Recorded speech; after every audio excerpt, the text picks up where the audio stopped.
a lighter note, you mentioned WWE earlier on. I think we all kind of know what goes on in the ring, but are the injuries real? Okay, so when you see those guys are crazy. So those guys are completely crazy. I mean, it's very entertaining and it's traumatizing. I mean, these guys are banging away. So let's compare that to sports. Sports, you have a season. You have a season, couple months, and then the season's over, and then they have a lot of time to recover. When you look for those wrestlers that do any type of recovery, it's never a off season. It's continually year round, 2 days a week. They're beating themselves up, and then there's training and working out. But when they're out there performing, they're traumatizing their body and they beat themselves up. So you see these guys when they turn 50, like, holy cow, he's not able to walk. Well, you have to understand what they put their body through for 15 or 10 years of just constantly just from the ropes. Think how high the rope is, like maybe 5 feet. You just land on your back. Do that a couple of times a day. And then just don't give yourself a chance to rest. And you're sore, but you climb up that rope and do that. Do that for 15 years and see what that's like. They are abusing their body. So those injuries that, like, when you see like those slaps and those hits, those present type of things, they know how to protect themselves.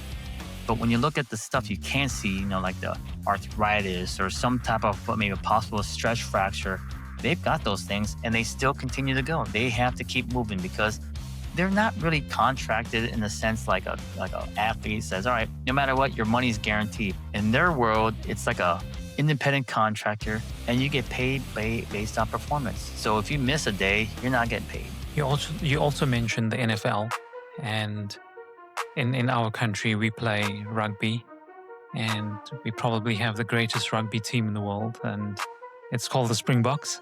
And I know we've won the World Cup like 4 years in a row or something silly like that.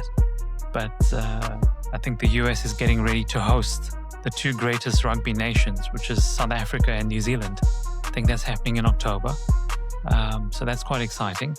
But if you look at NFL, I mean, these guys are protected with helmets and shoulder pads and maybe a chest guard. I'm sorry, I don't know much about NFL. But then if you look at rugby, these guys are crazy. They have no protection and they just run into each other, either getting concussed or have you treated any rugby players? Yeah. We have rugby here. We have, they're a common type of athlete. Here's something different because of when you look at rugby players, no equipment, they have light equipment. They have padded shirts or something like that, but they have light equipment versus football players. They have the helmet, they have the heavy shoulder pads, they've got the big heavy gears. It gives you the false illusion like you're protected. So when you look at rugby players, they don't do a lot of head-on-head collisions. It's always sliding off and attacking the shoulder, right? Shoulder to shoulder or some kind of like body contact. When you come in football world, because you think you have a helmet on, you use that like a weapon. Now you're using it. They teach you as a young kid to lead with your head. So you want to put your helmet in their shoulders or their chest. That's your contact point. So the head's always being contacted. So that's why football players are more susceptible to that CTE and concussion than rugby players.